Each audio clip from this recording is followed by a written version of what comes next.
If you've ever looked at a beautiful collage and thought, I wish I could do that, then this video is for you. 8 years ago, I uploaded a video called Getting Started with Collage Art. It's been watched by over 90,000 people, which blows me away. But if I watch it now, I can see that there's a lot I've learned since then. So today, we're starting fresh. In this video, I'm going to walk you through everything you need to get started with collage art. Whether you've never tried it before or you've dabbled and you're just looking for a bit more direction. We'll go over tools and materials, how to get started even if you're on a budget, ways to find great collage paper, and how to choose a project that makes sense for your time and interests. And in the second part of this video, we will actually make a collage page together, and I'll share some tips for composition, layering, and finishing your piece. So, if you've been curious about collage and been unsure about where to begin, you're in the right place. In this video, I'm going to mention some resources, a supplies list, where to find papers. I've put all these things in a free beginner's guide that you can download and print. The link is in the description. First of all, what is collage art? Collage art is when you take various visual elements, like paper scraps, images, textures, combine them, and glue them to a surface to create a new image or composition. Common styles include abstract, vintage is what I like to do, vintage papers, and mixed media, where you take things like paints, inks, modeling paste, other things to add in addition to just paper. Why should you consider collage art? I've got 6 reasons for you, and the first one is you don't need art skills to start. No need to draw, paint, or follow rules. If you can cut, arrange, and glue, then you can collage. Number 2, it's low cost and you can use what you have. Use old magazines, use things that come in the mail. You can be more particular about the papers that you choose, but if you are mindful and you know where to look, collage can be pretty budget friendly. Number 3, collage can be relaxing and meditative. The hands-on tactile process can slow you down. It's calming and can help you from overthinking. Number 4, every collage is unique and personal. Say, for example, that we're going to do an exercise together where we examine someone else's collage. We're going to deconstruct it and put it together with our own pieces. The fact that we all have different papers means that even if we're doing something in a particular style, it's all going to look different. How a collage turns out is reflected by your choices and your eye for placement. Number 5, it encourages play and experimentation. Say that you want to do collage on index cards, you certainly can. Or you want to just take cardboard and bind it with a piece of ribbon or string. Or use things like file folders and punch holes, bind them with rings, whatever you would like to do. Number 6, it helps you see the world differently. Collage trains your eye to notice things like texture and pattern and colors. And then if you come across something like an envelope, for example, that's got an interesting pattern, then you could see that it would be the perfect piece for your background, for example. All right, now let's talk about tools. What do you need for collage art? One of the great things about collage is how little that you actually need. Scissors, paper, glue. And you actually don't even need scissors at all. I do use scissors from time to time. I like these small ones from Maped. This is what I use. I think these are the 5-inch length. Everything that I'm going to talk about now, I will put links in the descriptions if you are interested or if you want to read more about them. Why is it that I don't use scissors very often? Because most of the time I just tear my papers either by hand or I use a ruler. I use this very thin metal ruler. It allows me to put a piece of paper down, hold the ruler steady, and then just tear. I much prefer this kind of bit of a jagged edge, ragged edge, than taking a scissor and cutting it very neatly across. This is just a personal preference for me. I prefer ruler over scissors. Now, what about glue or adhesives in general? So I love glue sticks. Is there a particular brand? Not really. Use whatever you can find. That is the best advice of all. Here are the brands that I like to use. This one because it's very convenient. I found these at Office Max or Office Depot, one of those. 30 pack, and they're very nice glue. Very inexpensive, good quality. This one I buy in a multi-pack off of Amazon. These are glue sticks from the brand Yamato, which is a Japanese company. I love this glue because it goes on very smoothly and it dries flat. So this one is my preferred glue, I would say. There's also this wet glue called Art Glitter. I like it because it has this very small nozzle, and if you want to get into a corner or something, you know, very precisely, that's great for that. Another glue that I use is this Yes paste. I took a course with an art instructor who absolutely said this is the best, and this was her preference, her favorite. I use it from time to time, but prefer the glue sticks more. The good thing about this, I like to use it for spreading over large purposes. So if I'm going to put two pieces, large pieces of paper together, then I do take the glue paste and put it on this way and then add the second piece of paper onto it. So it does have its purposes, and I do like it, but glue stick is best for me. Now, what about double-sided tape? I do use double-sided tapes. I think they can be very useful depending on the purpose. I have some examples here that I want to share with you. This is a postcard. And so as you can imagine, postcard material is a little bit thicker. So instead of gluing it down with a glue stick, that would not work. It would just probably, it wouldn't stick very well. I could also use wet glue on the back of a postcard, but it might bubble or ripple just a little bit.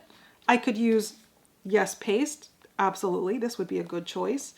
But my preference is to use something like double-sided tape. Double-sided tape really holds well for putting things like old photographs or cardstock or postcards onto something else. The most important thing is that your double-sided tape must be acid-free. Same thing with your glue sticks. When you're looking for something like, you know, a product that you're going to use as an adhesive, make sure that it says acid-free. Here's what happens when your double-sided tape, this one, is not acid-free. You can see that it seeps through and you can see the line, the outline behind your page. Now maybe this doesn't bother you, and it didn't for me at first. I was like, I don't care, whatever. This is cheap. I got this at the dollar store. But now as years have gone by and I look at this and I think, ugh, I would have preferred that it not do this. So I just make sure, again, that my double-sided tape is acid-free. The brand that I use is Score Tape. It's very easy to use. You just roll out the piece that you need, hold your thumb, and then tear.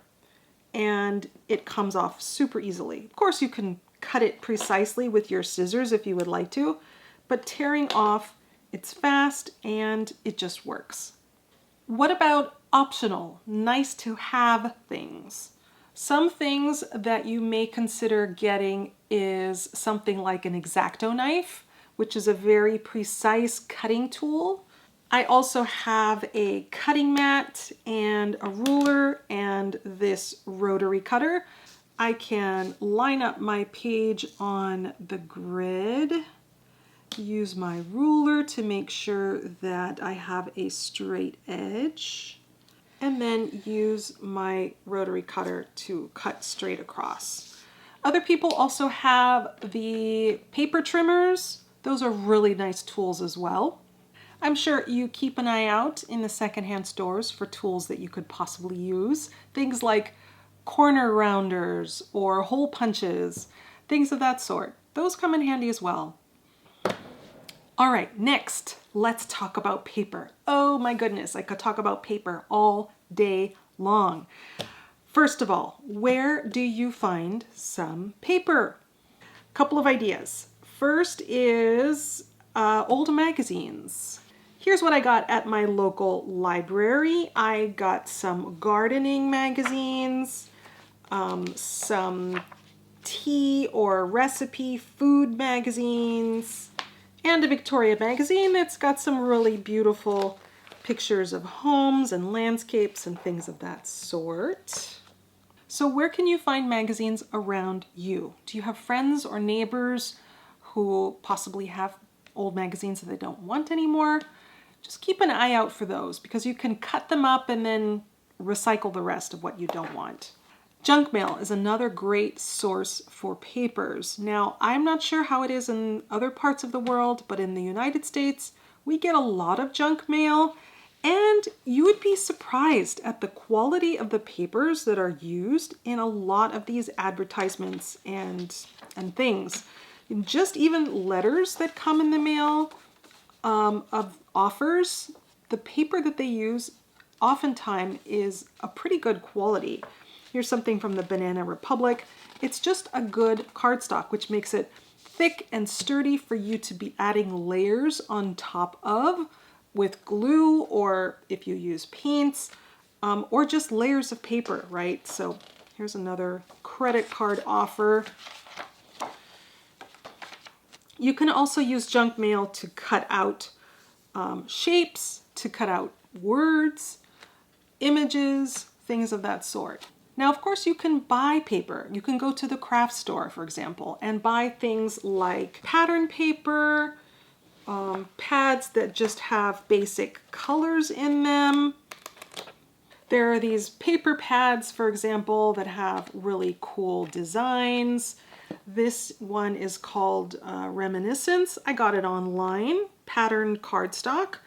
Another kind of paper I like to use are file folders. Now this I got from a creative reuse center.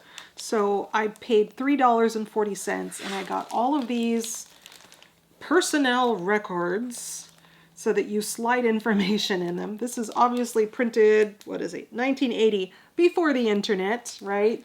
So this I would love to cut down and use in something like this. This cardstock is so sturdy and nice for adding layers onto for collage, right?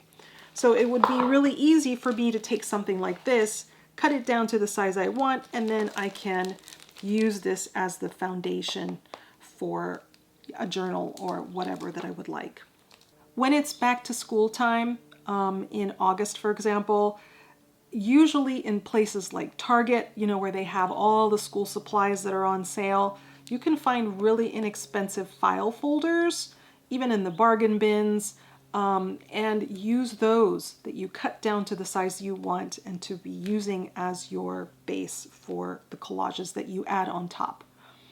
All right, what about vintage? Where do you find vintage things? The first things I want to show you are some examples of books that you can find at used book sales. Do a search online for your local library to find out when they have their book sales. Here are some that I picked up. I like these types of resources because I don't feel guilty about tearing pages out of this. This is something that is obviously out of date, and a lot of this information can be found online anyway.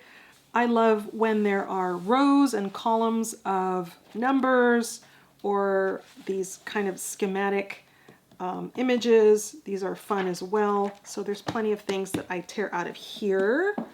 I also like books that are in foreign languages, and they're not even necessarily that old. Well, 1962. So this is also a fun one. This is in Japanese, so it must have been for school children. Now, for other old types of papers, I find things at my local antique mall. So, just kind of weird, bizarre things. Rent receipts and time book from the Erie Railroad Company, right? This I think I got for $3. This was for $1.50. Some maps. I don't know how much I paid for this, but I can get a lot of use of tearing up an old National Geographic map. From my local antique mall, I also like to sometimes get postcards. Now, what about prices? How much should you pay for things? So this vendor was selling this postcard for $1. Is that too much money? I don't know. You know, there is an expression, beauty is in the eye of the beholder. I also think sometimes that value is in the eye of the beholder.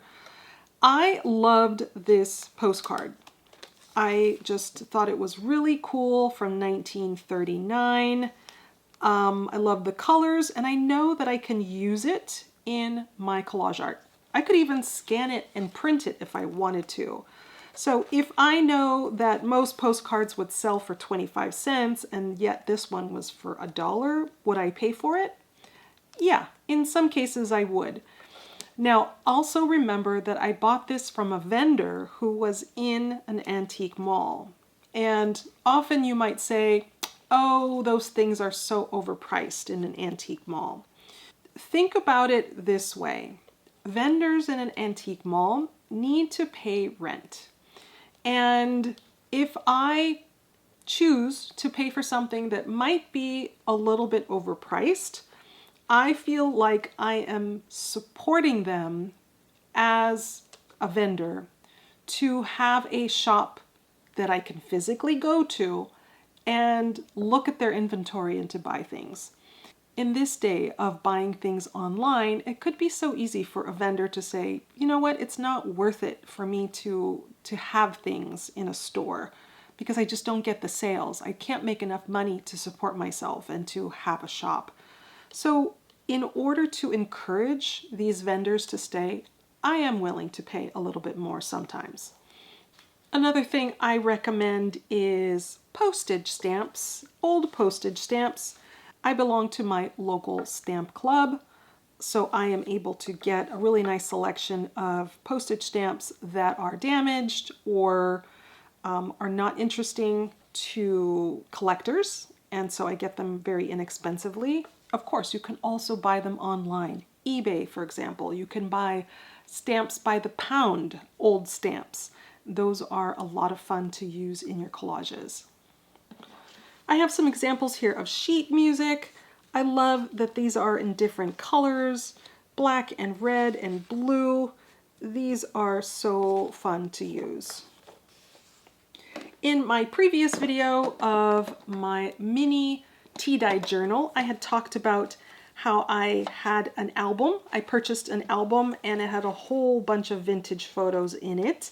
So I have those photos here in this tin and I love to use them in my collages as well.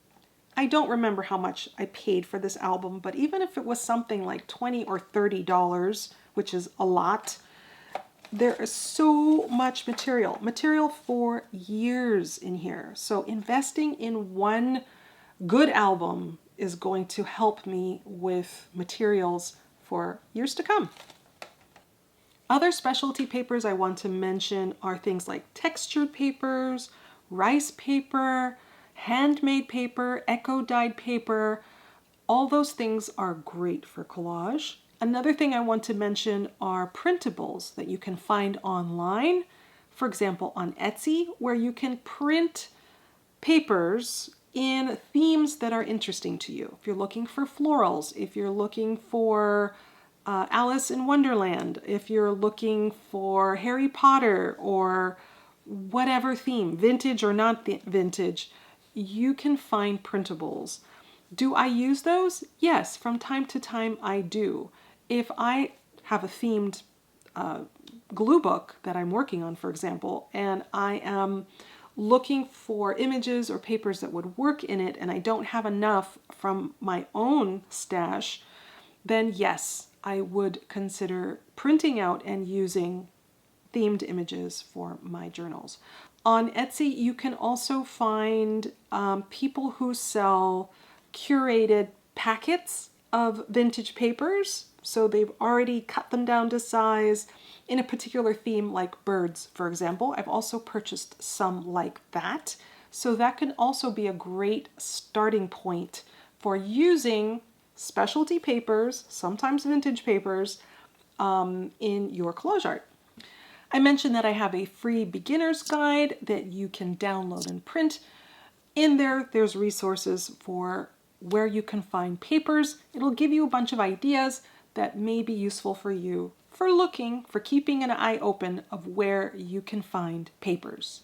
So start building your paper stash from what you already have. You don't need to wait to have the perfect collection before you can start collaging.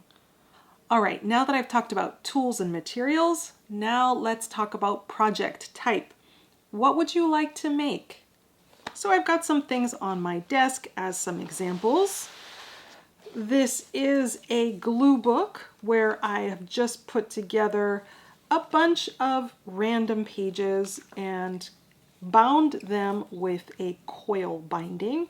This is a beginner-friendly project because you use things that you mostly already have at home. Another idea is to get a book, say that you got something from a used book sale at your library.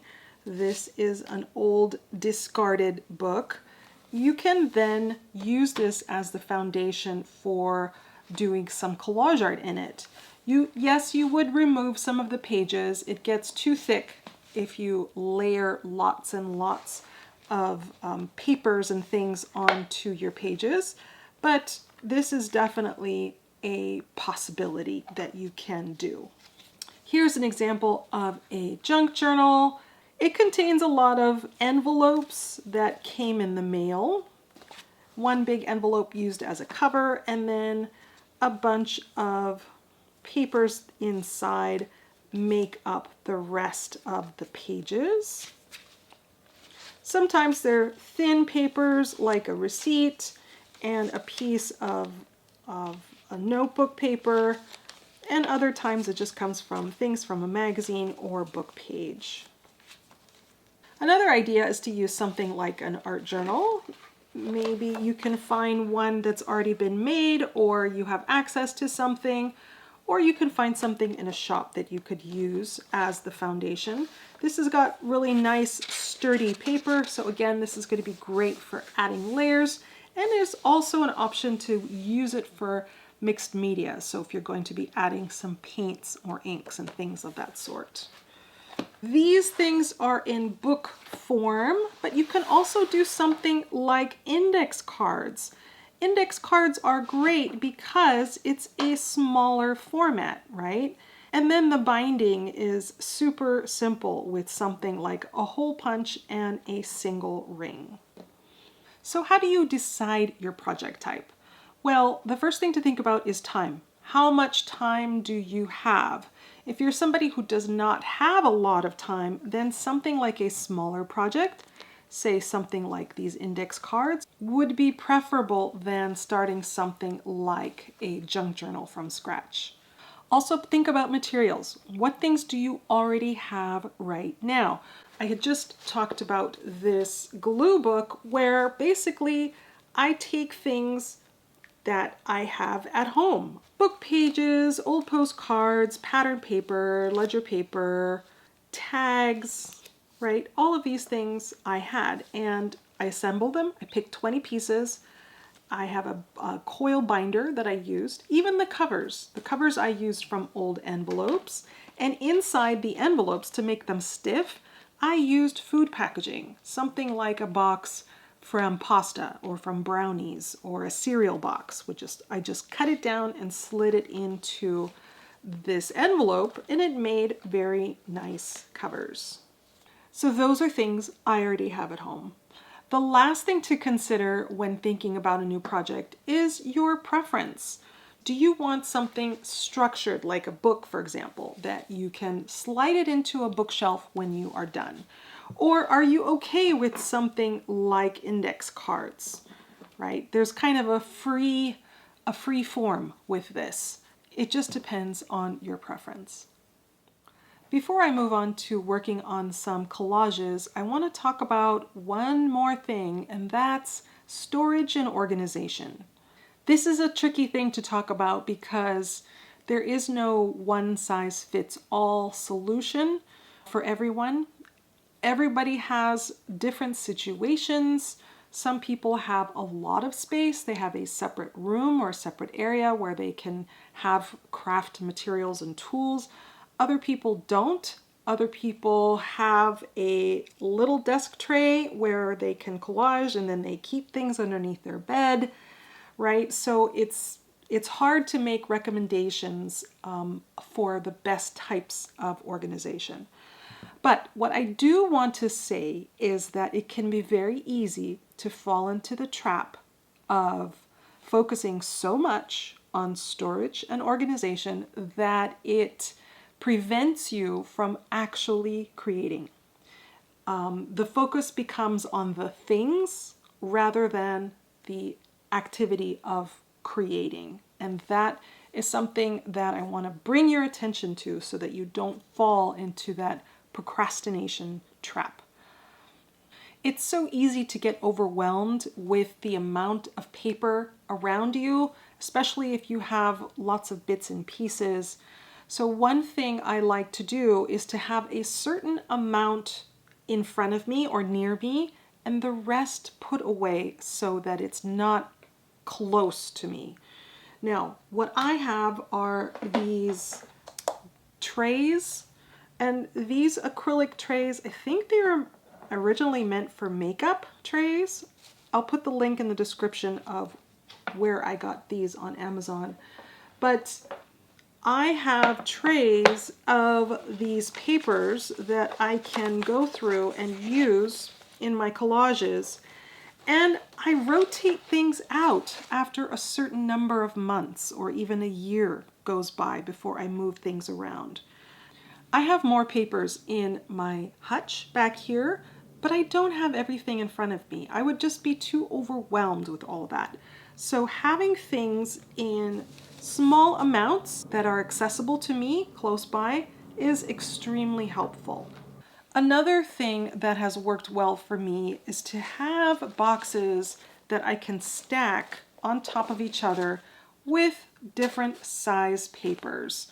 So it's just helpful to me to have them in this kind of small, medium, large stacking boxes.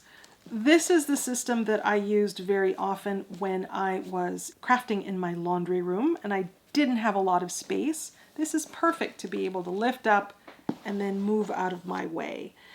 And again, I don't have all of these things in front of me all the time. This is a lot of paper. This is a lot.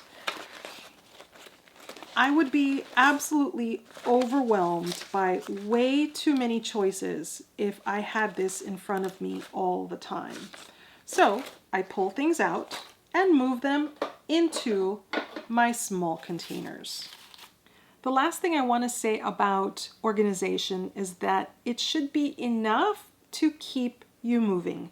The goal is to use your supplies rather than to just curate them. If your system is slowing you down, then it's too complicated. And again, your storage system is probably going to evolve along with you, so don't worry about having the perfect setup at the very beginning. All right, before we continue, if you've been enjoying this video, please do hit the like button so that it can spread to more people, and consider subscribing if you like this kind of content. All right, now it's time to work on some collages. I'm going to show you 3 different approaches I take in making different kinds of collages. I'm going to talk about focal point and layers and how you basically know when something is done. So I get this question a lot. Do you need a focal point? My answer is no, you don't. Sometimes you want to have a focal point because you have an image in mind that you want to use in a collage, but it's not necessary to have one.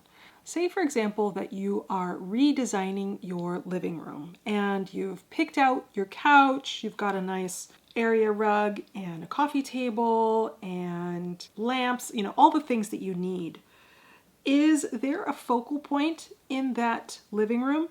There could be. Maybe you want to have a big painting or image on, piece of art on your wall so that if somebody walks into your living room, boom, that's the first thing they see and that's the focal point.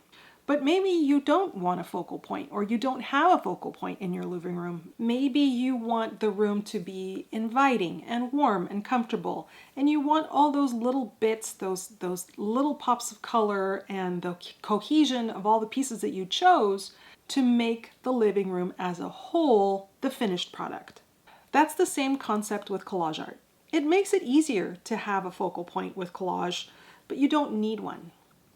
Now, let's talk about what you can do with focal point. Now, I have this Victoria magazine, and say I was looking through it and I see these beautiful nature pictures, and I think, oh, well, maybe I can use something like this in a collage. Maybe this can be a focal point. Sure, it absolutely can. So I'm going to tear it out.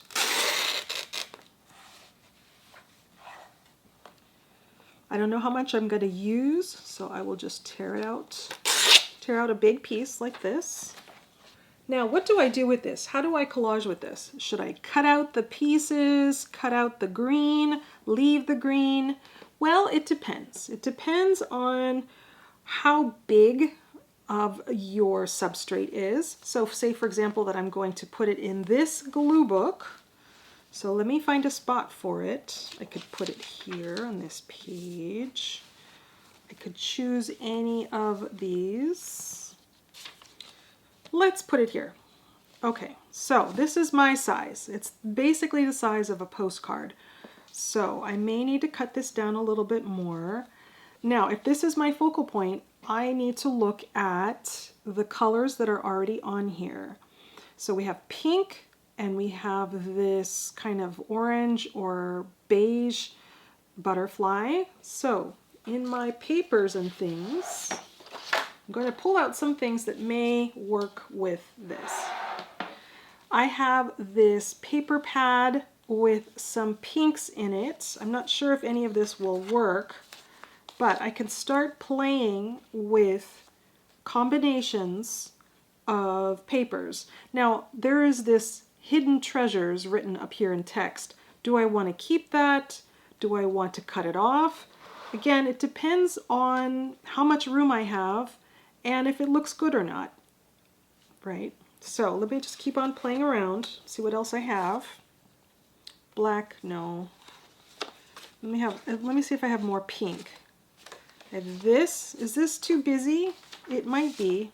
I don't want anything that's going to conflict with my focal point. I want all the attention or most of the attention to go onto this image, and anything else, any other kind of paper that I choose, it should be complementing. It should be helping. So if this is too busy, what I can do is I can cover up more of the busy paper so that less of it shows, and then all you get is the hint of pink, right? Or I can choose a different kind of paper. This one is also pink. The design here is much smaller than this design, so maybe this might be a better fit. Yeah, I like that better. And what's also neat about it is there's two tones of pink. There's a dark pink and a light pink, and in this flower there are dark pinks and light pinks, so that works very nicely. In addition to this, I want to probably add a piece of book page. Let me take this piece and see what I can do with it. I'm going to wait and see if I want to tear this off Do I want to make a clean cut, or do I not mind that this is here like this? Okay, I can start to see that I have this is too big, so let me cut this down a little bit more. If I have about 1 centimeter from the edge till it hits the flower, then let me do about 1 centimeter until I reach the edge of my image here. Okay. Is this text too big?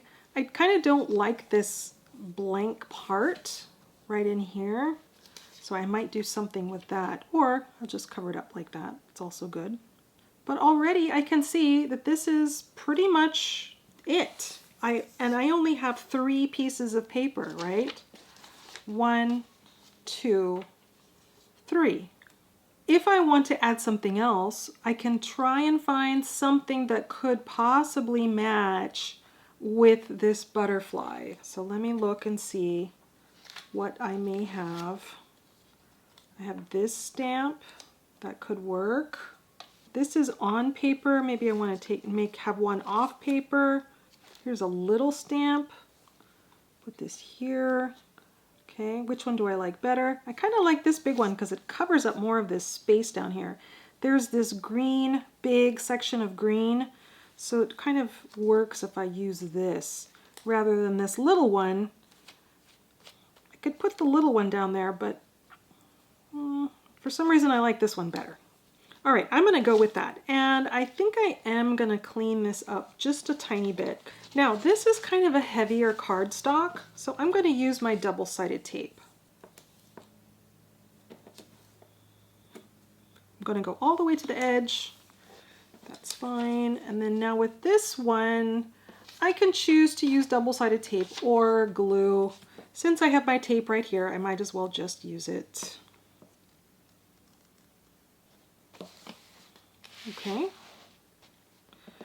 Now, here's my focal point. Do I want to keep the text, hidden treasures? Yeah, actually, I think I do. I like that.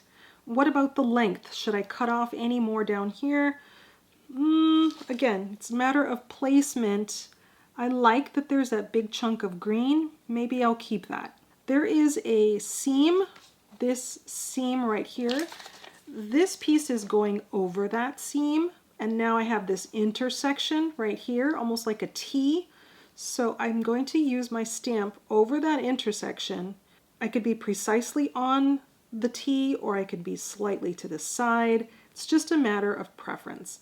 I think because this butterfly is right here, then I don't think I want my stamp right there. I think I'm going to move it just slightly off to the side like that. I have an old catalog I can use as a place to glue anything that I need.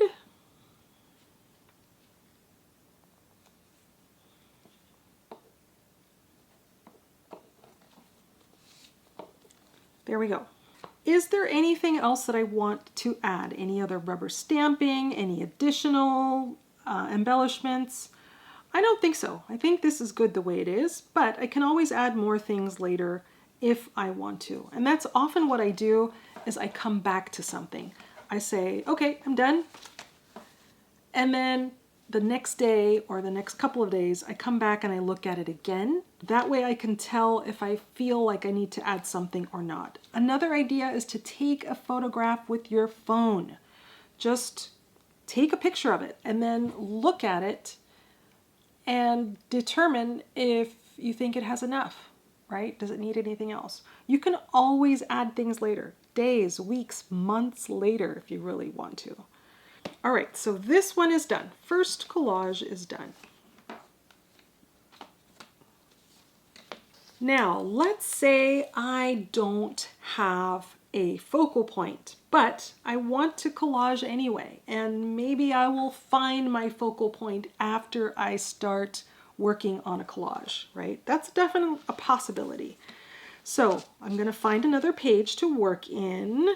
Now, for background, what I usually look for are papers that are in this kind of beige, white, cream family. You can see just with these three pieces that there is a slight differentiation in color, right? So that's something interesting to look at and to consider. Then again, you have some illustrations or some markings on the page that move your eye from left to right, and then some go from top to bottom or bottom to top, right? Here's another one that kind of goes in a column. So column versus horizontal, that might be interesting. This is a small piece of text, a poem, so I like this block all by itself. So maybe I will take a little bit of this.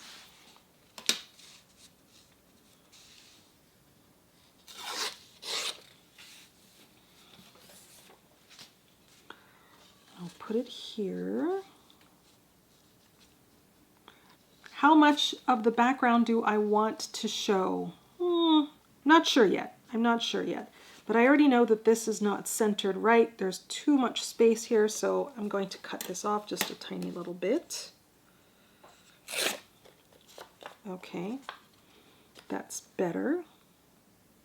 And I can also play with the placement this way. If I want some of this to show at the base, I can move this up so there's some showing here and some showing here.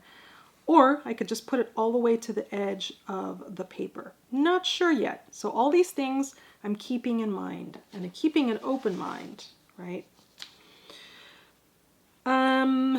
This is horizontal. I already have this horizontal, so I think I'm going to use this. And instead, I will go with something else like this dictionary page or a piece of map. Let's see. Maybe I could put this map in there. This is such a nice piece and I hate to cut it. Let me see if I have another piece of map that would work better in here. This is kind of cool. It's not quite map. This matches too closely to this. I like this because it's more white. So let me use this. Okay. So I'm going to cut this here. And maybe I will go like this. I like how this is kind of very jagged. So let me do the same thing. Okay. Like this.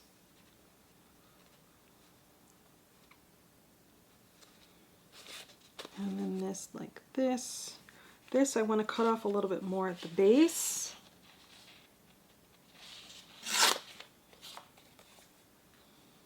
Okay. I like having a little bit of the background show, so I'm going to leave a tiny little border at the edge. That means I'm going to cut it off right down here. Okay. Now again, like this. All right, so I've got 3 pieces. And then the last thing I'm going to look for is a focal point. So I've got the background. Now I just need a small focal point, something that can go right here. Now, when I'm considering my focal point, I have to keep in mind what is on the alternate page. This has got kind of this red-orange, it's got a very dark blue, other different kinds of blue, and black, or a very like an indigo color. So that is what I want to keep in mind, those colors, when I'm looking for some kind of focal point. The other thing I want to keep in mind is this has kind of a postal theme to it, kind of, you know, with the postage stamps and the postmarks. So I may need to look for something that also is in that postal theme. So the first thing I want to do is just kind of look through my little scraps and see if there's something postal related in that family of colors that I could possibly use. This is not quite postal, but that could work. That's interesting. And it does it does match. So that's a possibility. This is some kind of bag or I don't even know what that is actually. Something from World War II, I imagine. I also have this. This was from a matchbook, so I could use this. It's not postal related, but the colors definitely correspond. This is another great fit. So actually, that's enough between these two things. Which do I like better? Do I like this or do I like this? I like them both. This one is a larger size, as you can see. This fits better on the page. I don't want to cut this down any. I want to keep it just the way it is. So I think I'm going to save this one for later, and I will use this.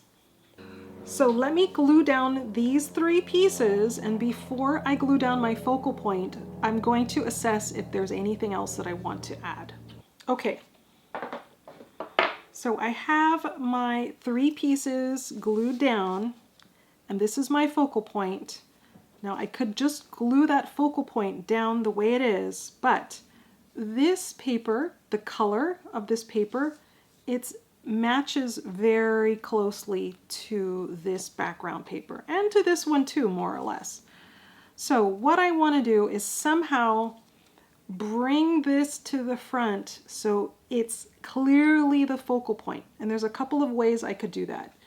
I could, for example, take a piece of pattern paper, not this one, but just to show you an example, and mat this onto a piece of pattern paper so that when I put it down, you can clearly see that it is not blending into the background, right? It's got a frame almost. So that's one option, to use a piece of pattern paper.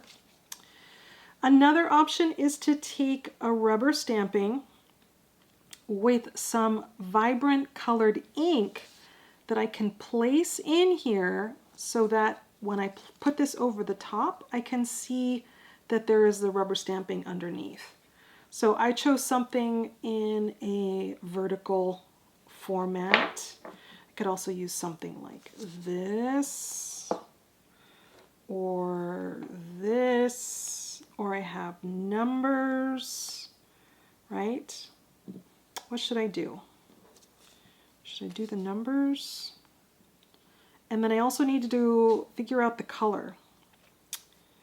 I think I want to do something roundish because I have the shorthand, roundness here that would match. So yeah, I think I'm going to go with that. So this in what color? Red? So I have this rhubarb stalk that's kind of dark. I have this ladybug red that's kind of better. And then this over the top. Maybe I do want a darker red. Maybe I do. Okay, I'm going to try that. Now I'm going to adjust where I want to put my focal point. Before I was going to put it here, but it covers up too much of the rubber stamping. So now I think I'm going to push it up over here. Okay. Well, just play around with the placement until you find a spot that you like.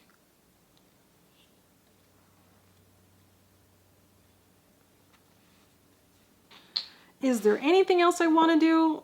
There's a big space up here, so I think I'm just going to take this stamp again, and I will stamp it once off so that not all the ink is there, and then I'm just going to lightly do this. It's darker than what I was thinking it would be, but that's okay. And I'm going to do the same thing down over here. There. That's it. Now, the last example I want to talk about is something that's called Collage Weekly Assignments. In the beginner's guide that you can download and print, that is made available to you, the link is in the description.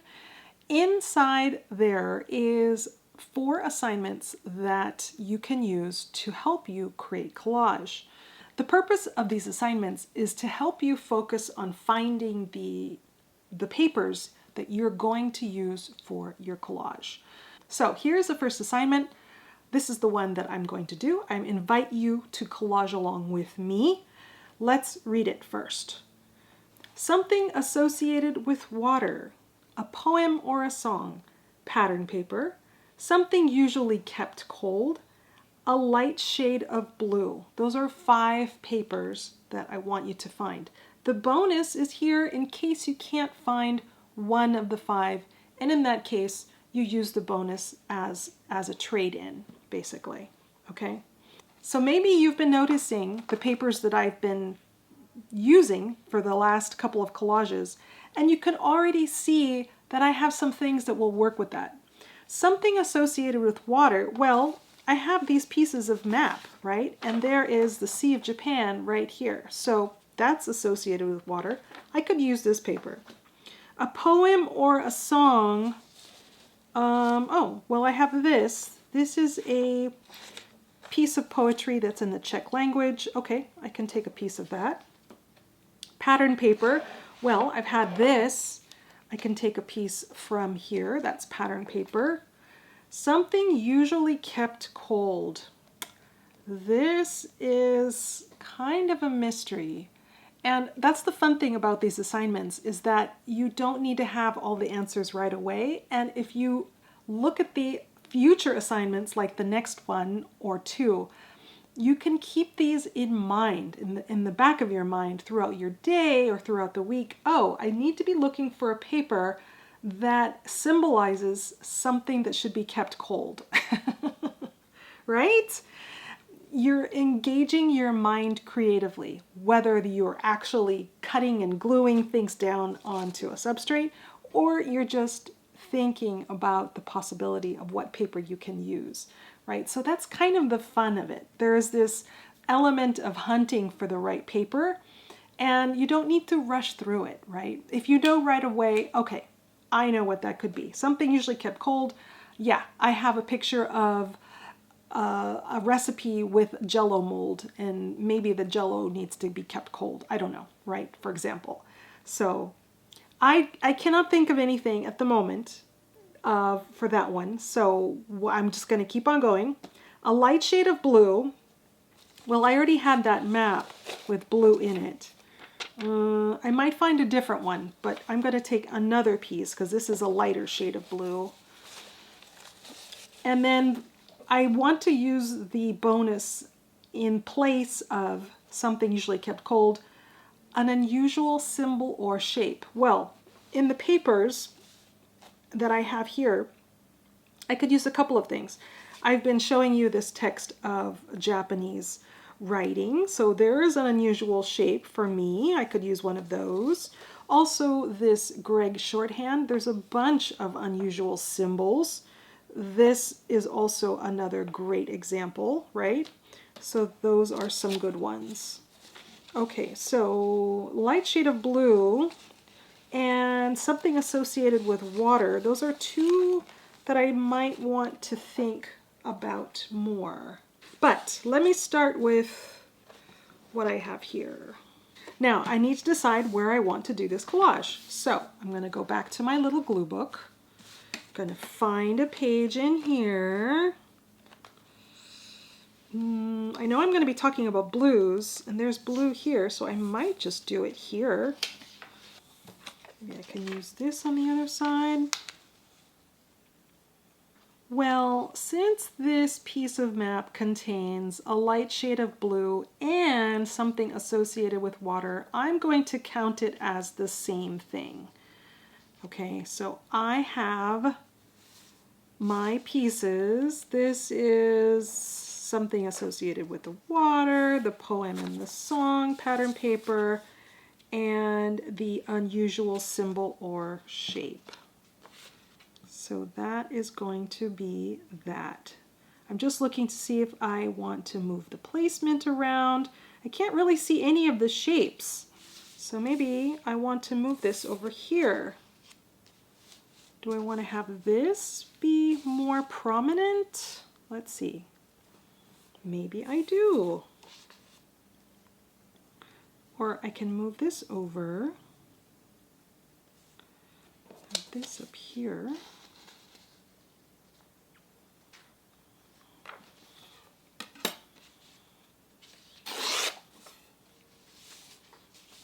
I think I still want it on this side.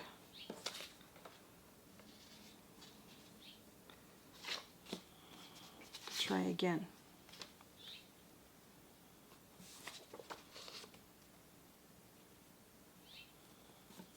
I want this text to show up nicely. How does that look? Let me cut off a little bit more from the edge. Okay, try again. Good, good. Do I want to add anything else? Possibly. I could. This is a big piece of map. Maybe I want to reduce the size of that piece of map. Okay, I'm kind of fussing here because I have too many choices.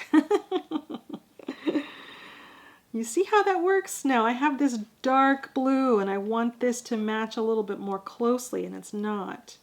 Can these postage stamps work as one of the prompts?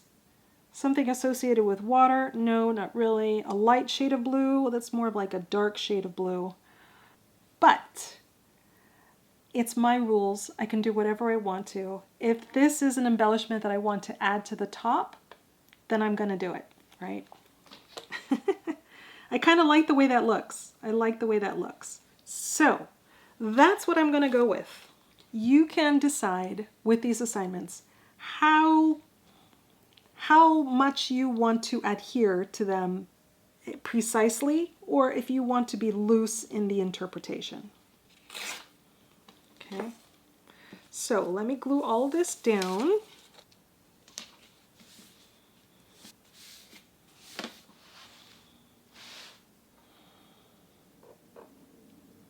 Okay, I am putting on the last of my postage stamps, just here.